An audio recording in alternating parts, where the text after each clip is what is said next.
Citroen C4 1.4 инжекция 2010 година, монтаж на газов инжекцион Томасето. Ето сега ще видим двигателния отсек, как е монтирана самата система.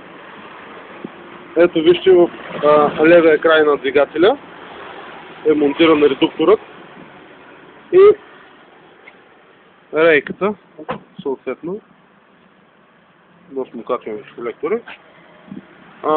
Сега ще видим двигателя. Отзад ще видим как е монтирана самата бутилка. Момент. Тук ще ви покажа копчето. Ето го копчето. Копчето, къде е монтирано компактно. Сега бутилка тип резервна гума.